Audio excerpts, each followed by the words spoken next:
I have a super interesting topic of decentralized society and soulbound tokens. And if you don't know me, my name is Zen. I represent the Itheum team, and now I'll be introducing you with the two main core speakers for this. And I'm really excited for this conversation to take place. Let me just bring them on: Mark from the Itheum team and Jeremy from Delphi Digital.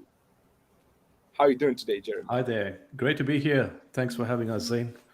Yeah, no, absolute pleasure to be here, Zane. Appreciate you bringing me on the show. Super excited to chat through SBTs, DeSoc, and all thing on the social side of the spectrum when it comes to Web3. Super excited to get into it. Yeah, man, it's an interesting topic, and I'm sure our community would also, come back with us with their questions in the other sets. But without further ado, let me just can you just give a short intro of your role at Delphi Digital and you know what you've been up to, man? Pretty cool things you've been doing, but let's hear it out. Yeah, no, absolutely, sir. No problem. So yeah, my name is Jeremy Parris. I'm a ventures associate over at Delphi Digital. Quick high level on Delphi in case you're not familiar with us. We have three different arms of our business. We have research, which is deep institutional in the weeds research for Web3 specifically. And then we have a ventures arm, which once again is very Web3 focused. And then we have our labs team, which helps projects build out their tech and consult on certain topics.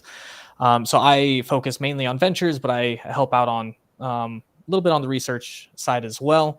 And I stay hyper focused in, I would say, like the metaverse space, which is a big term, but more specifically on gaming, NFTs, and more recently SBTs and the social aspect that's beginning to emerge in Web3. And so couple things I'll do over here at Delphi, besides the venture side of things, is would work with projects on their token and economic models, and just making sure those are as Web3 native and let's say comprehensive as possible. So super fun job. Never a same day in the office, but at a high level, that's me in Delphi. Awesome, man. Yeah, this space is evolving, and it's super cool to be doing all these things which have never been done in history, Jeremy. So Yeah. that's super. And so Mark, who's a founder and CEO of the company at Itheum. Mark, you want to give a quick intro of yourself for the new audience here? Yeah, absolutely. Thanks. Firstly, Jeremy, thanks for joining us. Huge fans of Delphi. Like I've always been a pretty big fan of the work you guys do and the projects you invest in. Always, they seem to have very high words to say about you guys. So I'm glad that you're here. Yeah, so hi everybody. My name is Mark Paul. I'm the founder of Itheum, and as most of you who are watching this might know, Itheum's actually in this space of open metaverse, SBT, and DeSoc. Even though we never really called it that, like we were building this tech, and it just so happened to fall nicely into this category. Once we discovered these terms, we were like obviously very happy to be aligned to this sort of movement because we really feel like this is where the space is heading. So then we were introduced to Jeremy through one of our mutual investors. And then we looked at the stuff you did, Jeremy, with Glenn, with the recent interview that you did, which were all this stuff that we've been following up. Like we've been going through all these white papers and docs, and we just had to get you on board and just deep dive into the discussion further. So yeah, glad to have you here, and like really looking forward to jumping into this. Yeah, man. The concept is super interesting. For me as a person working in this industry too, I'm keen to learn what you folks are talking about. So I'll let the stage for you, and you guys can carry forward from here. Cool. Thanks, Zane. We'll bring you back later on in the podcast. Cool. Jeremy, I think what we'll probably start off with is kind of maybe I'd like to get your like layman's explanation to what soulbound tokens are from what you've been observing in this space, and also the term DeSoc, right? Decentralized Society. How would you explain this to like someone who has never heard of these terms before? No, it's great. Great question and framing to start off with for sure. So before getting into SBTs and DeSoc, would love to just quickly take a step back, because you said something really interesting, Mark, is, you guys and a lot of other people in the space were thinking in same veins and in similar currents of what I would call just like social tokens more in general, right? Whether they be called SBTs or I was playing around with the term before SBTs got branded, that was non-transferable social tokens. And I'm sure you guys had a name for them behind the scenes. So taking a step back, social tokens are the yin to the financial things that have emerged in Web3 in general. So in Web3, we've developed really robust and comprehensive, what I would say, financial tools and financial incentive models and financial structures.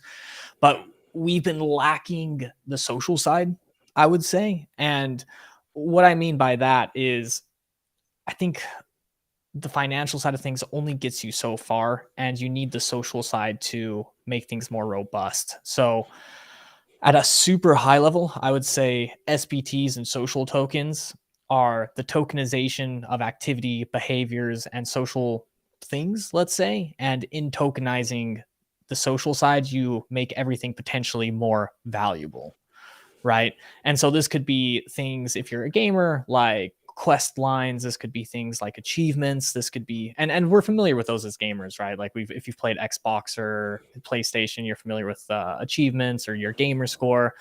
Like that could potentially be an SBT if that was a Web3 item. And Soulbound tokens touch so many more things. This could be metadata inside of an NFT, right? That is soulbound, or it could be metadata that's attached to your account level or your wallet level, right? I think the interesting thing to zoom in on is that these things are non-transferable, right? Or soulbound, if you will, taking the World of Warcraft term as well. And I think what's really interesting about that, and making things non-transferable, you do strip away some of the financial aspect, which in my head being one where I'm working on models and trying to make strong economic products, stripping away the financial side of things gives something a lot more and different kind of utility, because you can't gain them so much financial, so they gain a different kind of value, right? And a value that I would say like leans more into provenance and that side of things. Yeah. So that's in my head at a really high level, like what a soulbound token or a non-transferable token would be, a social token, if you will. So DeSoc, well, maybe pause there before DeSoc. Would you agree with some of those things, or anything like you would add to the definition or the way you think about it? Yeah, so a couple of things you mentioned there. Like the first thing you said was, if you take away the transferability of these NFTs, then it makes people think different about them, right? At the moment, they are very speculative. People are speculating on the price of it. They're trying to earn a quick buck, right? Like that's one of the main reasons the NFT boom just picked up. So the moment you say these are non-transferable, that's the first thing they think about. Like, so then what's the point of it? But the way we look at it is, okay, it's an ecosystem of non-transferable tokens and transferable tokens, and you got to look at them together. And if you have the non-transferable token in your wallet, if you're going to increase the value of the transferable tokens because you're owning reputation, you're proving that you're not a bot. So the way we always say it is, even in Itheum, we have non-transferable tokens and transferable tokens that sit together, and holding one increases the value of the other. So I think that's the way we kind of explain it to people, but we'll dive into like the specifics later on. But yeah, I totally agree. It is something that you cannot avoid, like the fact that there are certain things that shouldn't be transferred, like your degree from your university or your driver's license, right? So these things are non-fungible. And if you want to do these things on Web3, you got to have a non-transferable standard.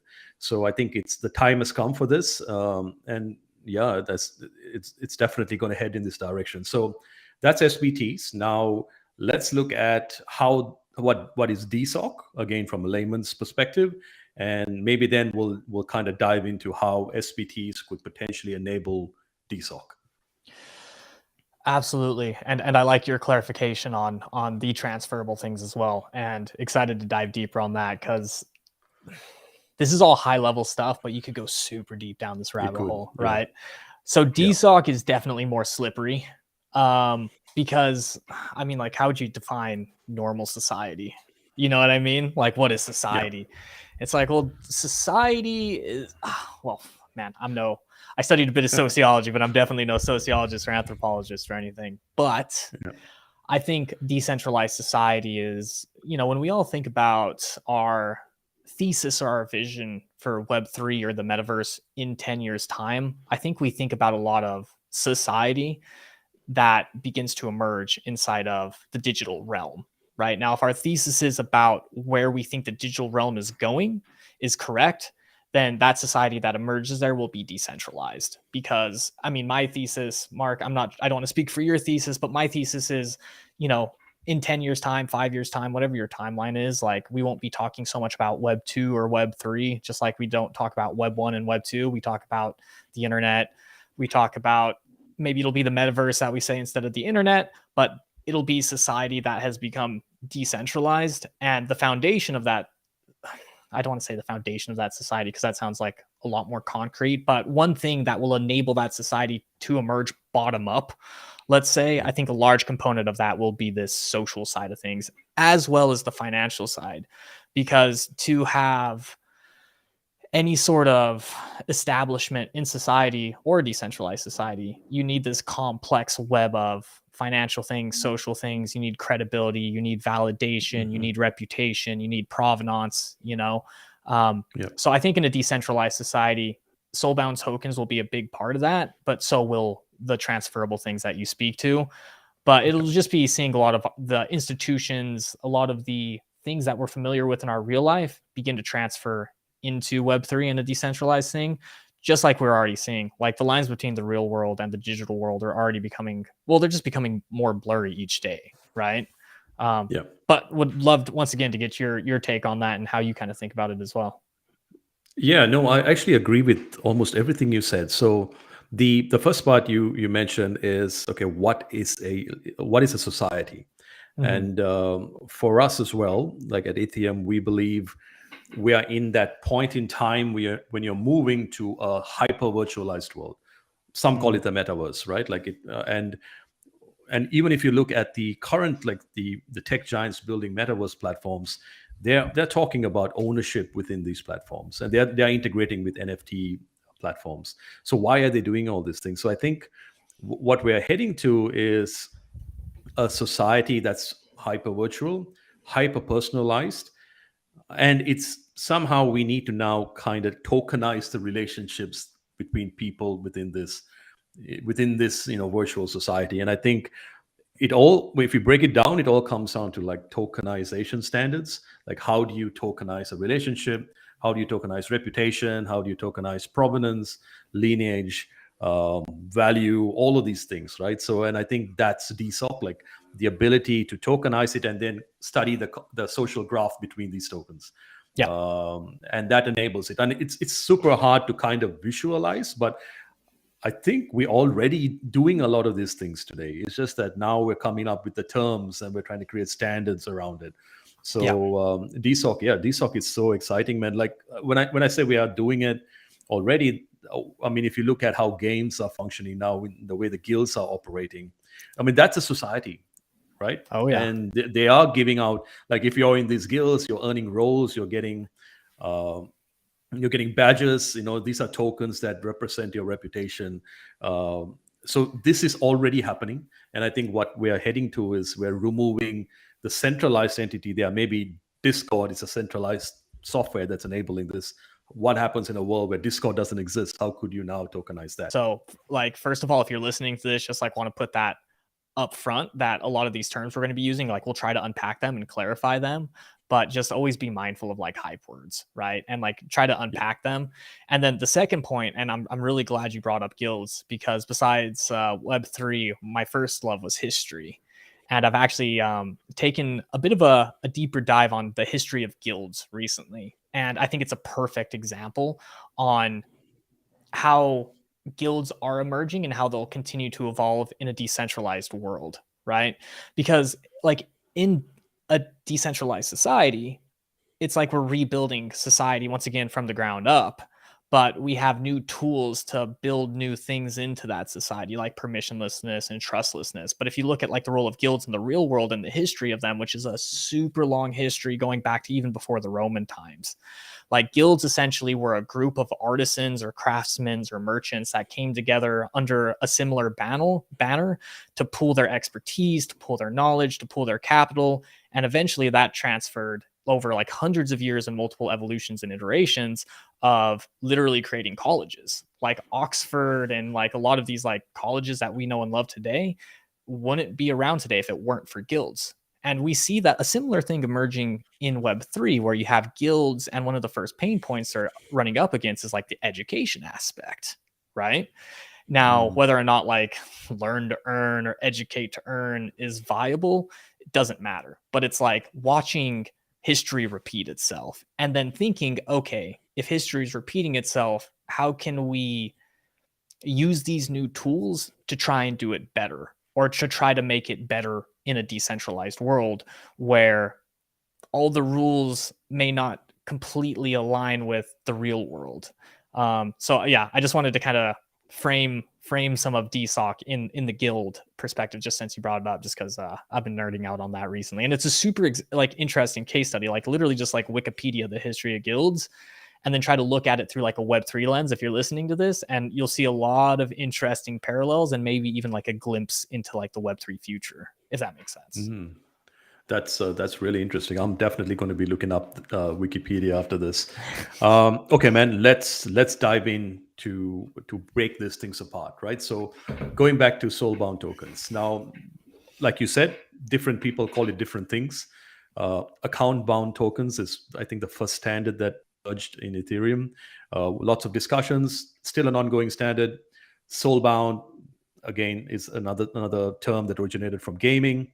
But let's just, like, in its simplest form, explain a use case for it. Let's start with that, and then we'll kind of dive into a little bit more complex use cases. So, Jeremy, do you know of any soulbound tokens that exist today, like any projects that are using it or such? It's a great question. I know a lot of projects that are building with SBTs. Okay, here's a good example. I don't know if they call them SBTs, but they are what I would argue a soulbound token. So there's a game called Influence. And for those of you who aren't familiar with Influence is like a space resource management game at a high level. Now, they recently released, and when I say recently, this was like some months ago, released their PFPs, which are their crew members on top of their that are aboard their ships going to this asteroid belt called Adalia, where the sort of research extraction will begin to happen and different evolutions of their game will begin to happen. Now, they did something really interesting with their PFPs, their crew members, where to build utility into them and to give their community something to do, what they did is they developed this thing called crew assignments. And crew assignments were essentially like a choose your own adventure for your crew member. So you take your crew member and you would begin building out their history and making decisions for them. So, it was kind of like literally choose your own adventure. Here's the situation. Now, how does your crew member react to it? You'd have like 3 or 4 different options. You would choose the option that made sense for your crew member. And, you're already beginning to build out this crew member story, their provenance. And then at the end of each of those decisions, you would get a like perk or something that was attached to your crew member. Now, that's where I would identify that as an SBT, right? You are building something unique into that PFP, and like that's not transferable. That makes my PFP unique, interesting, and it's like the first layer of provenance and specialization that I'm building into that PFP. But this was before like the SBT token paper or the DeSoc paper got released. So like that was a very, very early example. So that's like something out there in the wild today. Other examples would be, well, I could think of like free mints, but those aren't really examples because those are transferable. I know there's a lot of companies that are beginning to build SBT models. So like, most guilds will be building out some progression system into their guilds that utilize SBTs. others, companies that are kind of not, I wouldn't call them guilds, but a piece of guild tooling like Play 3 or Carve or DQuest or have like SBTs at the sort of foundation of their products, but those aren't quite live. I think DQuest did like a mint for an asset that was an SBT based upon like where your on-chain activity was, which was super interesting. But that was more just like to prove it out in like a use case, and But I think the influence example is a good one of early emergence. Yeah, that's interesting. So in that game you mentioned, so basically the crew members had to do something specific, some sort of proof of work, if you could. It's probably not a good example, not proof of work, but proof of some sort of, I guess, tasks or something like that. And the fact that it was so unique to them is why you had to prevent them from transferring it, right? Now, did you know like how they actually implemented that? Did they just create them as NFTs and stopped the transfer method? And the reason I asked this is the question we get asked quite often, is because we are building SBTs right now. Like how would you actually practically implement it? Good question. So once again, this is where, first of all, it's so early and there's so many different ways. And once again, like SBTs or non-transferable tokens or social tokens or whatever you want to call them, there's actually so many different ways you can use them. So in the specific sort of PFP use case, like the actual perk that crew member would have got, I'd say like those weren't like actual NFTs that were non-transferable, that they were even really on chain, like specifically. But like think about that SBT being a part of the metadata for an NFT that is non-transferable, because the metadata of that NFT is non-transferable. And if you're like listening to this and you're like, what is metadata? Just think about that metadata as the provenance of that NFT, right? And that is one really good way to build a social component into something that's transferable. Another good example of that's not real, but just to like maybe help it hit home for some people, is like, how does Excalibur become Excalibur, right? At one point, Excalibur was a sword. But what made Excalibur was it went on 100 quests, it slayed the dragon, it got pulled from the stone, and it was held by King Arthur. The provenance of that sword turned it into Excalibur, right? Yeah. Same thing with King Arthur. Like King Arthur was once just a boy, but then he pulled the sword from the stone and went on his quest, right? So, I mean, like in that example of King Arthur, like I guess you could make the quests like little achievements or badges that are actual like on-chain tokenized things that are SBTs, right? Just like that earlier example of the sort of Xbox or Sony gamer score or trophy or achievement. Think of those as, I would say, maybe like wallet bound, but they could be account bound as well, depending on where you're at. But that's a deeper dive, and I'm sure we'll get into that as far as like security goes and are those safe and et cetera, et cetera. But we'll put that on the back burner. Yeah, for sure, man. So I think just a few comments on that was, well, I think if you look at the reason why the SBT standard should be there, is one good example is proof of attendance protocol, right? Like as an example, if you get a POAP, you shouldn't be able to transfer it, because it actually basically means you did something. You attended an event, you attended a podcast or a webinar. So I think this is, if I'm not mistaken, this example was in Vitalik's white original paper as well, where he said that we need these kind of things where you can't transfer it.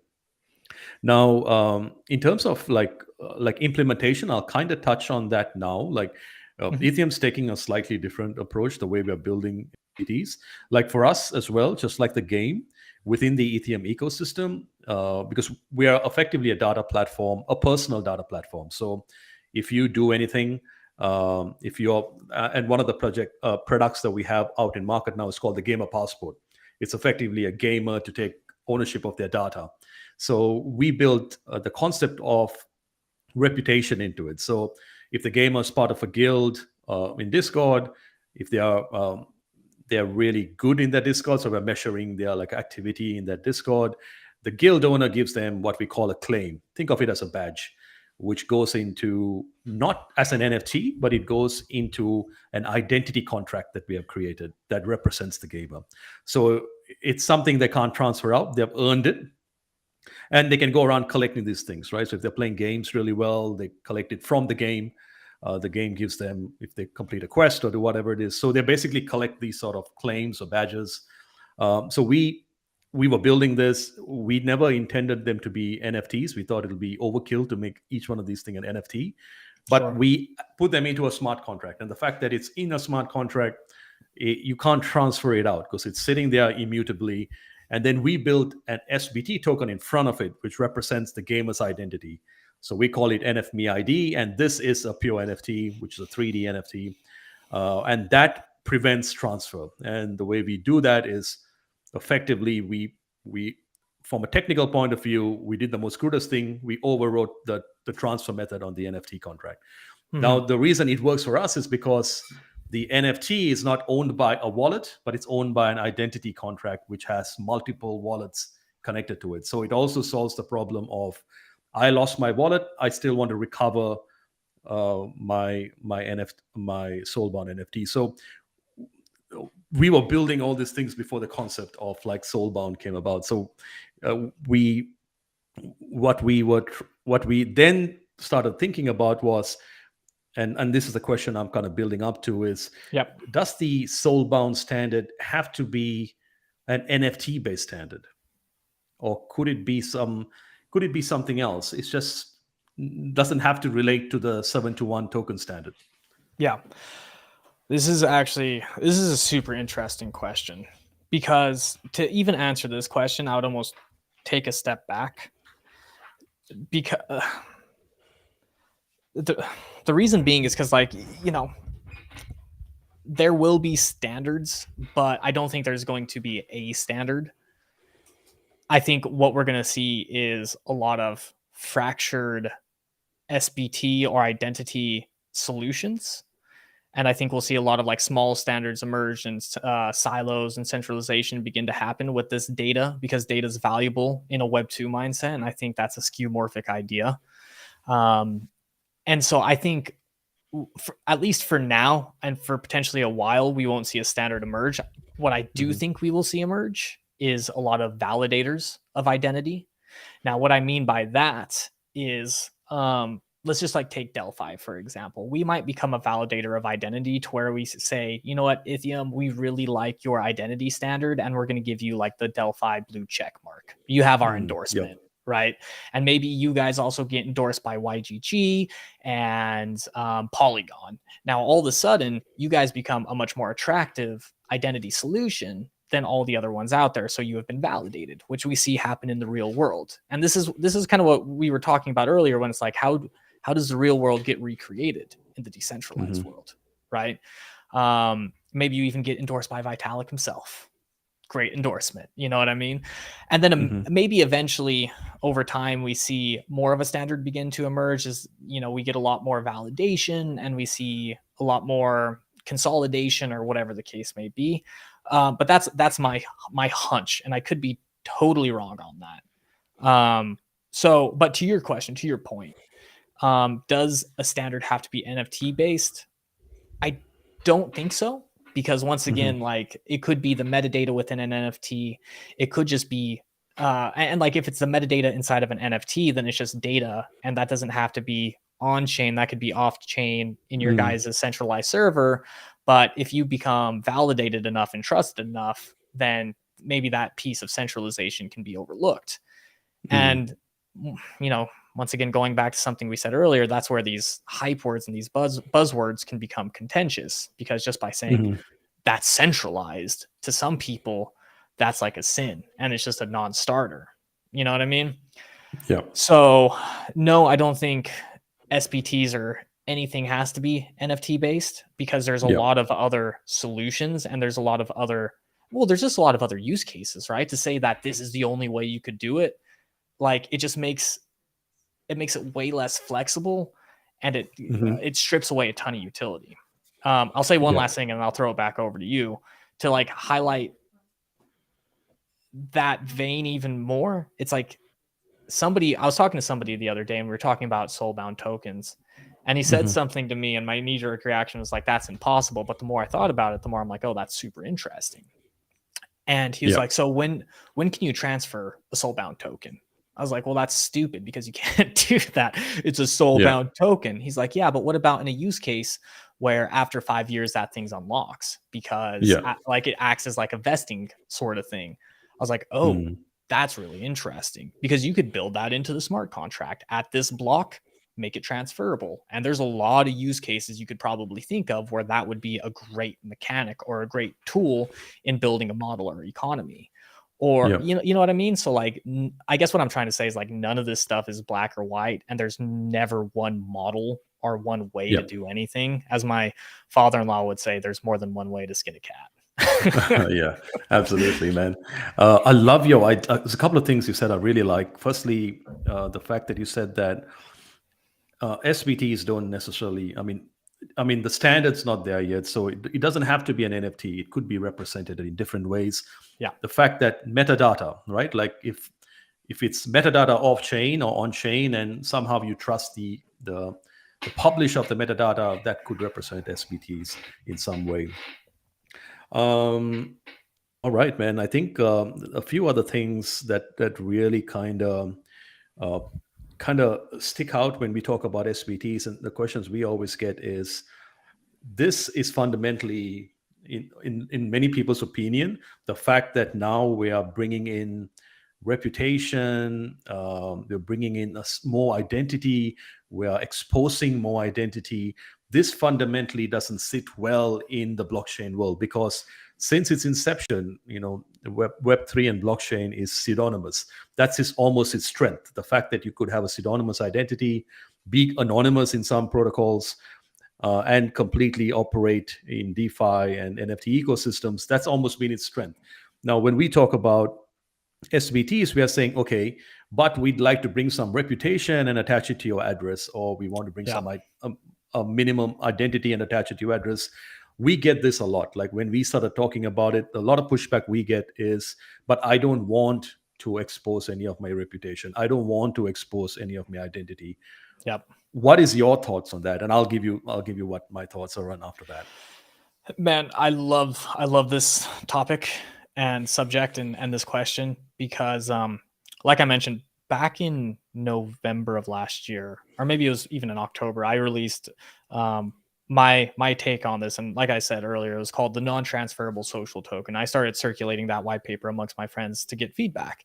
And like you just said, every single time, that was like the first point of feedback I got was that concern. And I'm sure you've heard this as well.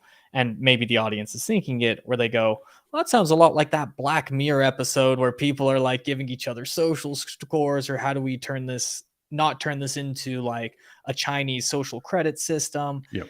And this is why when I was speaking to Glenn, I kept highlighting a quote from him, and it's not the exact quote, but something along the lines of like, innovation or evolution happens on the edge of chaos. And that's where we are right now, because it could go one way to where we do live in that dystopian future, and it could go another way where well, I don't want to say utopia because that's crazy, but you see what I mean. Anyways, to answer your question, that's 100% a concern, but a couple things. And apologies in advance to the listeners, because some of this is going to sound a bit hand wavy and some of this is like not going to be a super solid answer. But Mark Andreessen recently has been on some podcasts, and I think he was on Sam Harris, and he was talking about some concerns back in the early days of the internet, right? And he was like, when we were rolling out email and back in the Netscape days, the same exact security concerns that people had about all this crypto stuff, they had about email, right? And he was like, and even in those days, we recognized that like those were legitimate concerns, and the concerns that people have today are absolutely legitimate concerns, but it's not so much an identity question or like an anonymous or a pseudonymous question. It's more of like a technology question. So the question is like, okay, if pseudonymity and anonymity and all these things are important to people and we have to protect those things, what's the technical solution to that? And the answer I'm about to give is not going to be a very technical answer because I'm not a dev, but it could look something along the lines of, at a high level, okay, let's put all that into a roll it up so it's all anonymous, put it inside of a wallet to where only you could see it, and then you toggle what is viewable by the public, right? Taking control over your data, taking ownership over your data. That's a powerful narrative. That's fun to think about. Let's use OpenSea or email, for example. In OpenSea, I'm sure a lot of the people listening now have an OpenSea account. Like, you have a junk folder on your OpenSea, a hidden tab, if you will, because that's another concern people have. Well, what if somebody drops me an SBT that I can't get rid of? Well, move it to your hidden or junk folder, or maybe we could build mechanisms in that allow you to get rid of SBTs. It's not transferring it, but maybe like there's a blow up button or a melt button or a self-destruct button, right? So what does the junk folder of a wallet look like? Like it's these sorts of solutions that I know personally, and I'm sure you guys are working on solutions here too. It's more of a technical question as opposed to like this doom and gloom question. Although they are very, very valid concerns. But like, I guess my response to it is like, I know a lot of really smart people working on these things, and like we're all thinking about the same things and concerned about the same things. So with a little bit more time, a little bit more funding, and just a little bit more progress down that technological road, they're frankly just not things I'm super concerned about, to be totally honest. And you're right. So when they hear these things, the knee-jerk reaction is always, oh, but I don't want to expose my identity. I just prefer to connect with my wallet and do my thing. The way we say it is, I mean, this already exists now. The fact that you have to do your KYC to do anything meaningful in Web3, if you want to take part in a token sale, you want to take part in any good NFT minting, we're starting to see, KYC checks being done. And that's because there's, every other address is a bot at the moment, right? Like, this is a real problem. And we personally faced this when we did our token sale. We had like 40% of like bots like trying to get in. And even the ones who got in were like so sophisticated, they were farming KYCs to, some farm in a different country. And this is crazy, right? Like, I mean, if you really think about anything meaningful in Web3, you're gonna have to at some point attach reputation to a wallet, whether you like it or not. If not, we're going to be stuck in the same sort of place we're in now, where you can't do anything, you can't take it to the next level. So I think SBTs, from a perspective, in that perspective, offers a good solution. What it is saying is that, listen, we don't want to know your identity, we just want to know the reputation of your wallet. So if you connect to a dApp with a wallet, and I can somehow pull up a reputation score, I don't care about your identity. I just know that you're not a bot. And I can now unlock all these gated features based on your reputation score. So I think that is, if people see it, they're going to be like, oh, okay, now I get it. The fact that they're speculating now, what is SBT? But I think if you see a practical implementation, they would get it. But man, like, so once again, like, knee-jerk reactions are just once again super slippery and funny, because even just by you saying like a reputation score, right? People might be like, whoa, man, like, I don't want a reputation score. I don't want to be put into a reputation box, where it's like, okay, well, maybe we don't mean reputation score. Take a step back. And what you can mean by that, I'm not saying you mean this by that, but like for me, in my head, it's like, well, maybe it's not a reputation score, but it's looking at validated or meaningful SBT quest lines, or like just looking at a certain quest and going, I know if you have that quest attached to your wallet, or you completed that quest, you're not a bot. Or if you've KYC'd over here, you're not a bot.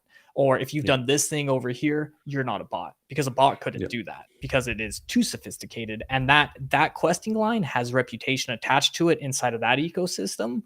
And so you're good in my ecosystem. So it doesn't even necessarily have to be a reputation score, but it's just like making sure it's like just this is like such a bad example, but I think it'll touch upon some of the things you mentioned. So imagine in a world where in Web 2, like, SBTs were a thing and everything we've talked about is like a reality, right? Now let's say I was like a stud employee at the Weinstein Company, which is like a movie company, right? Yep. Now, if anybody is familiar with the Weinstein Company and Harvey Weinstein, like Harvey Weinstein, like became a very controversial figure when it came to like abusing women. Now, Yep. like if I'm a stud employee at the Weinstein Company and I've built my entire career and reputation over at the Weinstein Company, like that SBT I have in my wallet may be like it may not be a great SBT for me, but I've built my whole career and a lot of my reputation based off those SBTs. So like maybe we all, and this is like I said, really bad example, but we'll try to clean it Yep. up. Maybe we all airdrop like Harvey Weinstein like black marks, and enough black marks from like associates inside of his company disassociates him from that core SBT, the Weinstein SBT. Like it kind of helps maybe purify that, or whatever the case may be, right? Or maybe if I'm just a bad actor, like I would like to identify bad actors in the space, right? Now that's not to say like, and once again, this goes to like the validation point. Like Mark, if you airdrop me like a black demeanor or whatever the version of that in Web3 looks like, that goes, I Mark want to flag Jeremy because, you know, maybe he came in and he invested and he had he was a snake oil salesman, right? Like he had a good talk, he had a good pitch, and then right when our token unlocked, he dumped on us and he never value added, etc. Like snake oil salesman badge might be a good badge for other investors to have. Not great for me, but like coming from you or other investors in the space could quickly help vet out like tier 1 or, you know, A series VC or whatever the case may be. But that's not to say that like a bunch of random people that have no reputation or validation airdropping me snake oil salesman holds any weight, because it doesn't, frankly. Like I don't care what those people say. I don't read my comments on Twitter, etc. Right? Yep. So once again, it's just like it depends on the use case here. But like Yes. if you're a bad faith player or actor and people begin to pick up on that and like mark you, then it's probably better for this decentralized society as a whole, right?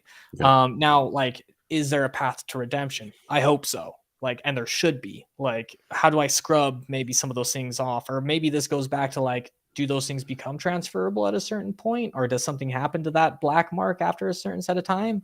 Maybe that's up to the person who airdropped it to you, right? Like, Yeah. what do all the toggles and what do all the settings and sliders of these things look like, and the use case? Yeah. So yeah, the negative thing's scary, but I think there's a lot of positive use cases for negative SBTs. Yeah. If that makes sense. It's a bit of a tongue twister, but It does. Yeah. Yeah. No, definitely. Like the fact that you said that if somebody airdrops negative stuff at you, if they don't have any form of reputation or credibility, it means nothing.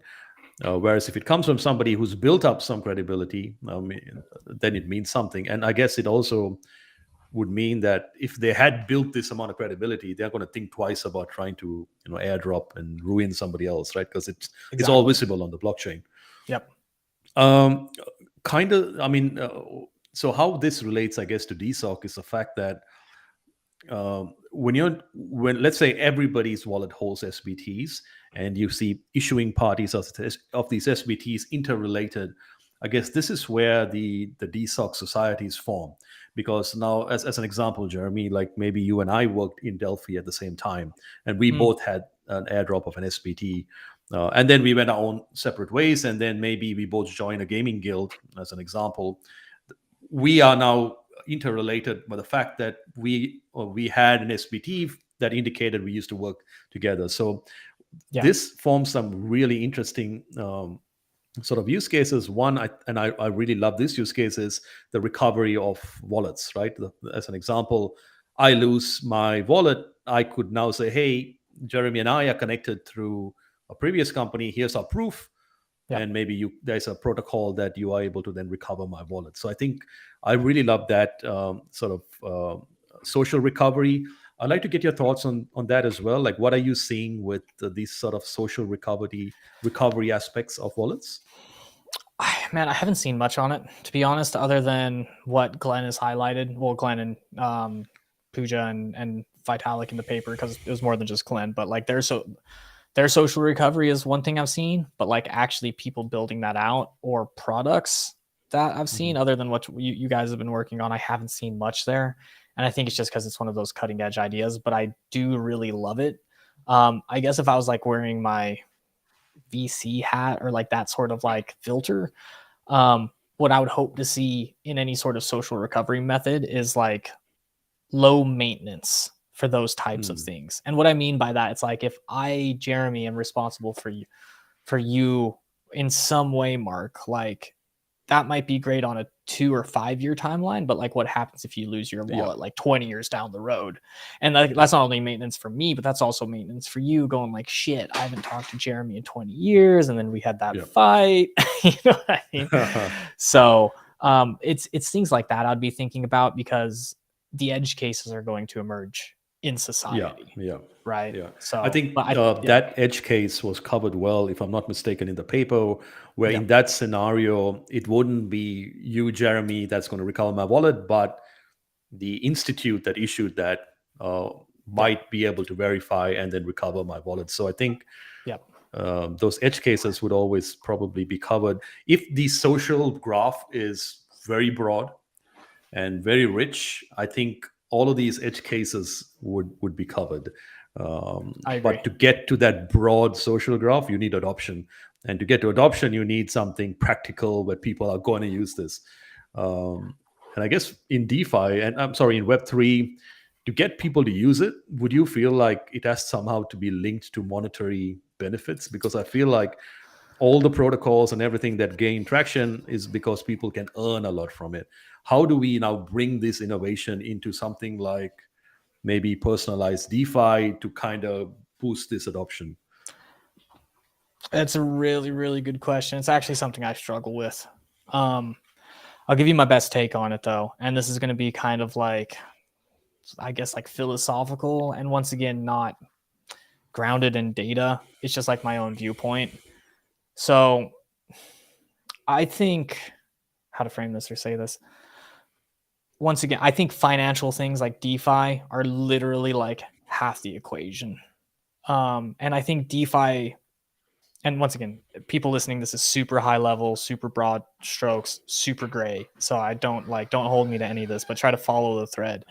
So like DeFi is like more obviously monetarily focused, profit focused, dollar sign number go up focused, right? Now, what I think these SBTs and these social tokens and these non-transferable things do is they help to identify and aggregate value, right?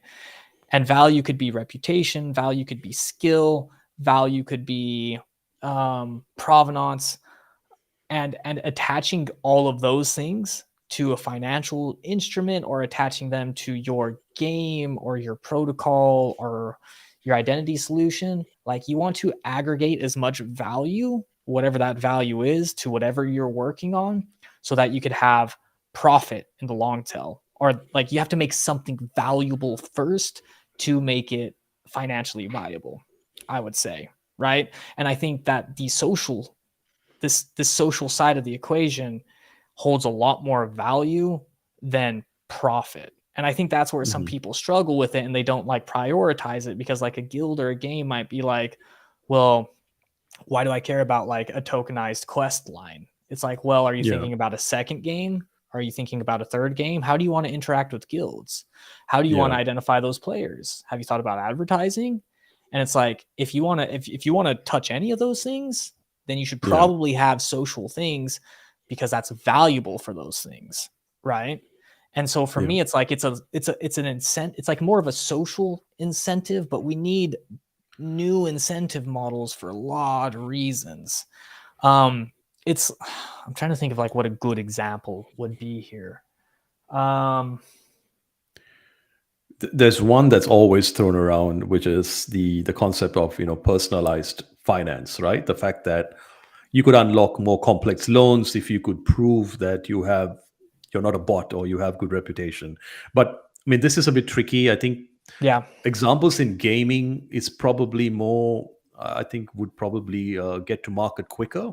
Yeah. Would you feel like lending within a game environment, if there's a gamer who's really good at social stuff, like a really good community participant, but also a really good gamer.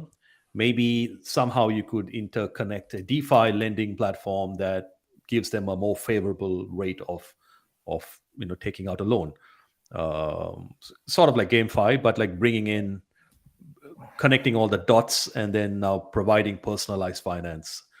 Yeah. Would you think something like that might be a good use case? I think it probably would, but I think that's like on the longer tail once you have all those valuable things in place.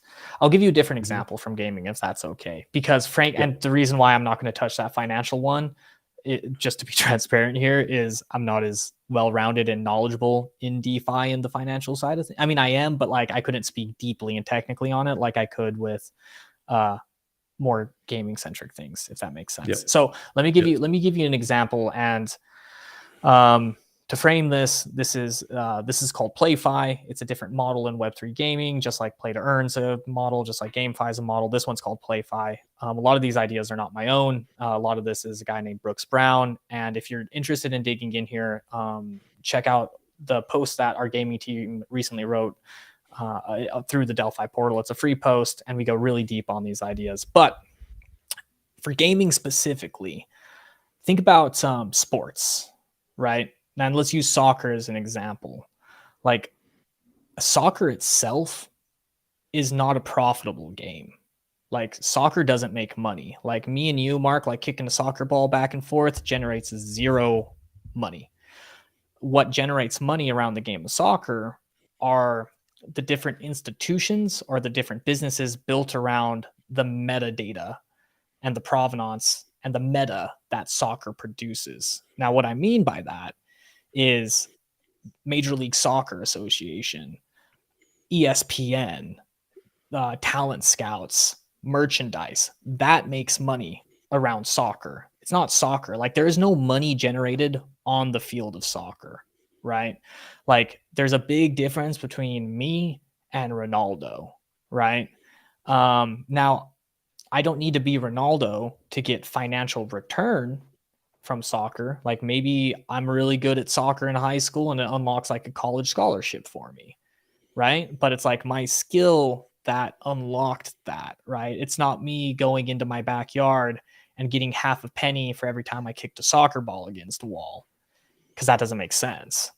So in order to create like Major League Soccer and talent scouts and merchandise, like, first of all, if Ronaldo was like a player NFT, we would need to build that metadata into Ronaldo. So we knew about his skill and his reputation and who he plays for and how many games he's played. And then like that metadata allows us to even build betting markets and betting businesses and infrastructure. But like without that metadata or those non-transferable pieces of data, we couldn't build a valuable picture around Ronaldo, right? And the second we start to allow financial things to penetrate what we call that magic circle, which is what we draw around the game of soccer and like the game of soccer, like that all has to stay very pure and intact, because the second financial things start to bleed into that, it ruins the social side of things. But the meta that is produced within that magic circle makes everything around it super, super, super valuable. But you don't get any of that without respecting the magic circle and the sort of, let's call them non-transferable things within that magic circle, if that makes sense. So it does, man. Yeah. One real good takeaway for me specifically from this discussion is the fact that we're not talking about tokens, we're talking about like metadata, immutable metadata. How do you like grow your immutable metadata? And I think that is a very good way to look at it, right? Like it's, I think if you keep talking about SBTs, people just think this is just another NFT. But what we're talking about is somehow growing immutable metadata, and the fact that the more you do, your metadata grows and it's immutable and you can't transfer it out and you can't edit it. That is really powerful, man. I think that is something definitely, I believe so we've been following all the sort of standards that the Ethereum team's been doing with SBTs, and they're talking about how do you burn tokens you don't want to get? How do you revoke tokens? But I think the metadata thing is quite important here. Yeah. Maybe this is something we can kind of propose to them to kind of like deep dive into. Like, it doesn't have to be an NFT. It could be some other standard which has a form of metadata that could evolve and grow immutably. It could be so many things, man. Yeah. Because like, if I'm Ronaldo, and I actually don't know who Ronaldo plays for because I don't follow soccer, but like it's going to be the metadata. But like, if Ronaldo gets like that badge from Manchester, like it's him being validated by Manchester, and maybe that validation is in the form of like a Manchester SBT that is actually like a token, right? Like a non-transferable fungible token, right? Or non-fungible token, excuse me. Yeah. So it's like, and that's where, once again, just like bringing it back to the top of this conversation, it's like, it's slippery because it could be so many different things. It's the metadata, it's the POAPs that are non-transferable, it's the it's the provenance that makes Excalibur, it's the skill that a gamer displays to become a part of a guild or an esports organization. It's me getting a job in the future with my decentralized CV. It's me as an advertiser targeting new, more specific audiences or airdropping things. Like there's so many things that this will evolve into. And just as like a fun thought experiment, if you're listening, just like pick something you're familiar with in Web 2 and just try to imagine what it would look like in Web 3, but Web 3 native, right? So what does advertising look like in Web 3? What does a studio, like a gaming studio or a platform, look like in Web 3? It's probably not going to look like Steam. It's probably not going to look like Twitch. Like all these things are going to look new. Just like when we have any new disruptive technology, everything shifts and changes because it's an evolution, right? So yeah. Yeah, awesome, man. And just to add to that example, like what does things like, your driver's license look like on Web3? Like obtaining your driver's license, obtaining these sort of certificates that you're getting now. Man, Jeremy, we could talk much longer, I'm sure, but we have hit the end of the hour. I'm going to bring Zane back in, and then I think we'll wrap up. So Zane, if you're listening, do you want to come back in? Yeah. Whoa, man, mind-blowing conversation, folks. And it was, I believe, if even if we carry on for another hour, it might be lesser, but it was super interesting, and some were very futuristic as well. Like Mark, what you're talking about, social recovery of wallets, which is, I don't think many people are thinking around those lines, and in the future it could be a possibility. But Jeremy, that quote is, I come from an anthropological background, man. So, when we look at the human history of before Homo sapiens, the Homo habilis and the Neanderthals, and all that evolution that connects, you're right, man. It always happens at the edge of chaos, and that quote that you mentioned is absolutely stating the right stuff. It's a edge of chaos where we are in again, but I think it's the evolution of consciousness that can happen with, and technology is the answer, man. Like it's a digital age, and no matter how our forefathers lived, when the basics were a necessity, and then it moved to our parents' generation with the information revolution happening, and now this digital revolution, which we are super proud and happy to be a part of, because it feels we're contributing to a bigger purpose, by doing these conversations, and it's so lovely to be, to be a part of that. So well done, gentlemen. Thank you. With that thought, we can leave it, call it a day, and it was wonderful to have you all together. Thank you. Man, thank you so much. It was an absolute pleasure. I'm always happy to come back on, do this anytime. Because like I said, it's exciting to think about and chat through, because if we continue down this rabbit hole, for me, like what's so exciting about it is like eventually we'll come across like a novel idea or something totally new that is literally like never been emerged before in history. So it's like, man, let's pursue that. Like, let's pursue like innovation. So always happy to have these conversations and chat through these things, because it's the only way we'll build toward the utopia of that edge rather than the dystopia. So really appreciate you guys bringing me on and for the incredible conversation. We'll definitely take you up on that offer, man, and we'll bring you on for a round 2, and we'll deep dive into few more of these topics and try to find that use case I think you just mentioned that would make like the light bulb go off, right? Like, okay, this makes sense now. So thanks for coming, Jeremy. That was awesome conversation, and would love to have you on again soon. Thank you. Thank Thank you. you.